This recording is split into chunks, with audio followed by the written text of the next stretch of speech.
I'm Paul Hartnoll. I'm from a band called Orbital, and we're just about to celebrate 30 years of Orbital.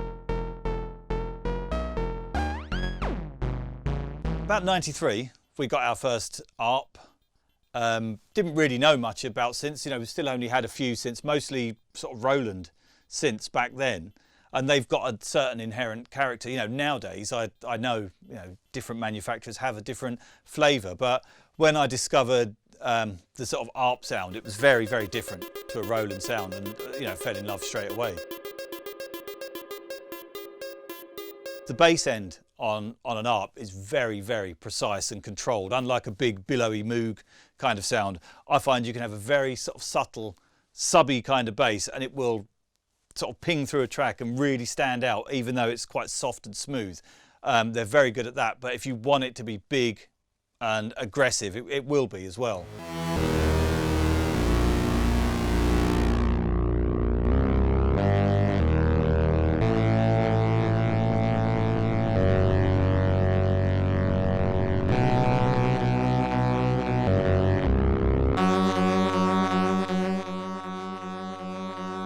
It's nice to see it's got the sort of distortion element where when you get to there it's still nice and clean and sparkly, and then when you go up there it just adds a little bit of extra bite and aggression. Nice. The sort of magic for me was having these frequency sliders at the top. It doesn't encourage you to have three oscillators in tune with each other. They can be completely wildly out of tune, or what I found, it was, for me, it was, I would just set it up as a sort of chord shape, and then, play it with one finger. And the other sort of magic is the sort of FM element. Quite psychedelic and ravey, it's kind of, that was, to me, that was the thing that sold it to me straight away. It's like, oh wow, the sort of richness, the harmony you get. Back then, mostly I'd be getting that kind of thing by sampling bits of, old easy listening records and that kind of thing, and playing it with one finger. But then this thing came along and could do it anyway.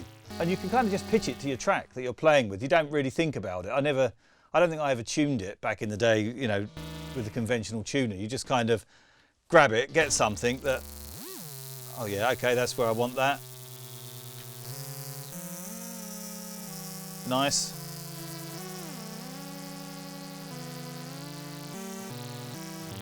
Crazy stuff like that. It was brilliant.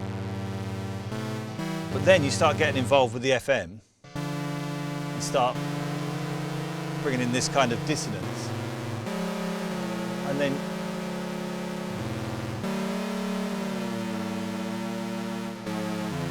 you tune that, and you've kind of created something. You've made a much more complex and interesting waveform out of that oscillator, and away you go. You've got this kind of, almost kind of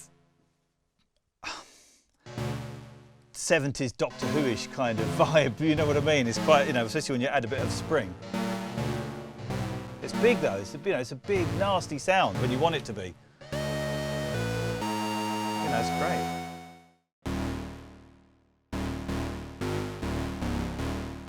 This kind of sound that I've just been creating there was that was my sort of first initial discoveries with it, and that features a lot on the Snivilisation album, which was the album that we got this, to when we were writing that album. And I'm trying to think which tracks. Kien Trink Wasser. It starts off kind of quite orchestral and then jumps into a big kind of bass drop, which is this.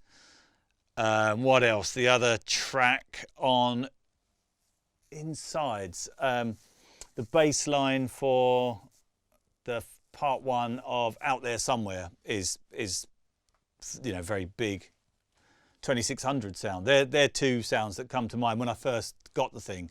It's all over those albums, but being more subtle at other times. More recently, I used it on the sort of Clark Hartnoll 2 Squared album for sort of quite groovy, sort of soft bass lines, actually. Again, to do that thing where, even though it's kind of quite subby, it cuts through the mix, quite sort of legato bass lines that on some synths would just go missing. You'd hear it, but you wouldn't feel the shape of it, whereas this really cuts through. We've got an LFO, which is a great thing to add because that was always something that was missing, because you'd always have to use one of the oscillators as an LFO if you wanted an LFO. Now we've got one down here, so that's really good having that. Love that feature, and it's got both types of filter. I know, I'm assuming it's the original white filter and the orange filter. I've never had an orange one, so I don't know. And it's good. I mean, it's quite subtle, but there's a difference there, and that's going to make, that kind of thing can make all the difference to a sound.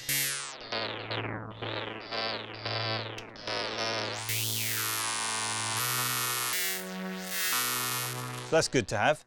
That's good to have on there. The thing that I wanted to say, the first thing that I did that I love about having an LFO is this.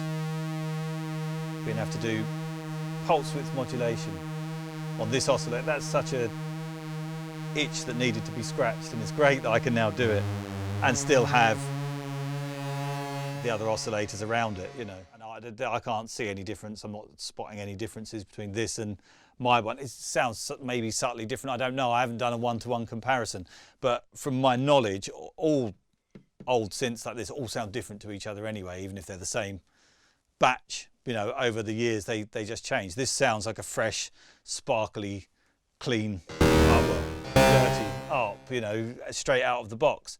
We're going out again next year to celebrate 30 years of Orbital with some new music and all, lots of old favourites, hitting the sort of festival circuit and, well, every circuit I should imagine, all over the world, if possible. This could be something that I could take out with me. I like having a big, no preset analog synth on stage, because I love the fun that you have in having to recreate each sound afresh for each track. There's always happy accidents when you've got a non-preset synth on stage. That it's, you just turn around and smile at it and think, right, are you going to, how are we going to work this one out then? And it's good fun.